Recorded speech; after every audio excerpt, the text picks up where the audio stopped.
ารณาและอนุมัติการจ่ายเงินปันผลการดำเนินธุรกิจประจำปี2020การกำหนดบัตรปิดพื้นบัญชีผู้ถือหุ้นเพื่อกำหนดสิทธิของผู้ถือหุ้นที่จะได้รับเงินปันผลจากการดำเนินธุรกิจของบริษัทและการกำหนดวันที่จ่ายเงินปันผลอิงตามกฎระเบียบของบริษัท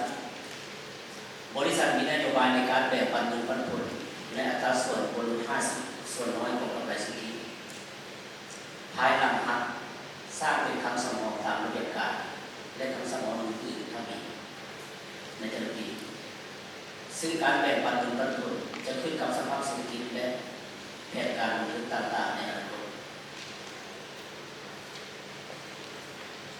บริษัทมีกำไรสุทธิจากการดำเนินธุรกิจ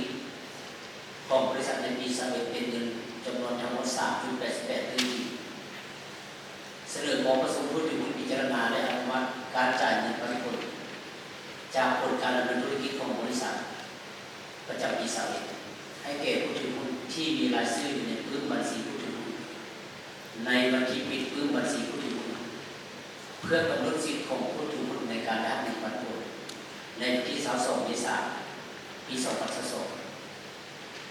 ในอัตราหุ้นละ50 กิจรวมเป็นเงิน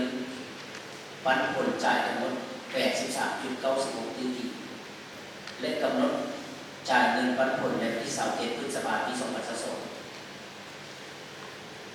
การเสนอจ่ายเงินปันผลของบริษัทแม้นถือ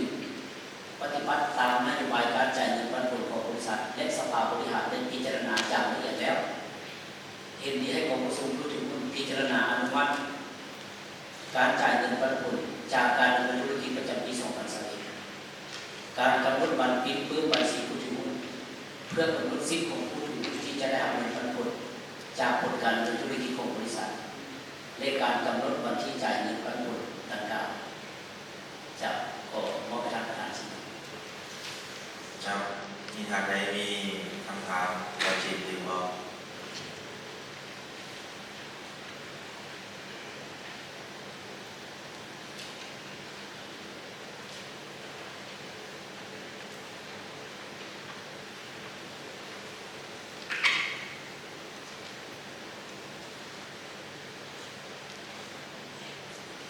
มันมีคำถามกับเหมือนเดิมเนาะการลงคะแนนเสียงทำห้องทุกห้องตามขั้นตอนเก่าที่เราได้บอกหลายวาระขอเชิญมีลงคะแนนเสียงเลย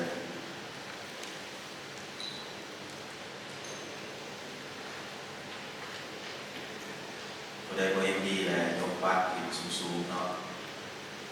ออนไลน์กับกดเอ็มดีหรือบ่เอ็มดี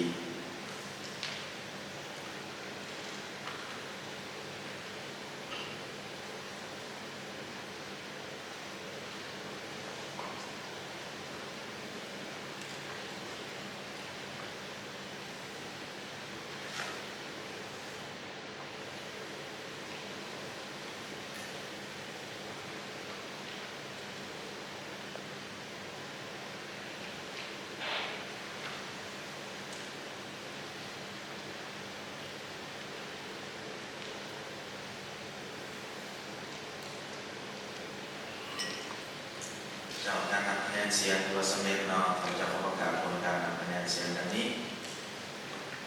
เห็นดี 1,533 7,633 เสียงหรือหุ้นเท่ากับหอยสมอยเนาะถือว่ามีผู้ที่ขาดเนาะดังนั้นข้าพเจ้าสรุปว่ากองทุนมีบัญชีเป็นเอกภาพของการจ่ายเงินปันผลจากการดำเนินธุรกิจในปี2021การกำหนดวันปิดพื้นบัญชีผู้ถือหุ้นเพื่อกำหนดสิทธิของผู้ถือหุ้นที่จะได้รับเงินปันผลจากผลการดำเนินธุรกิจของบริษัทและการกำหนดวันที่จะจ่ายเงินปันผลโดยคะแนนเสียงหอยชนหอยขอเชิญตามวาระต่อไป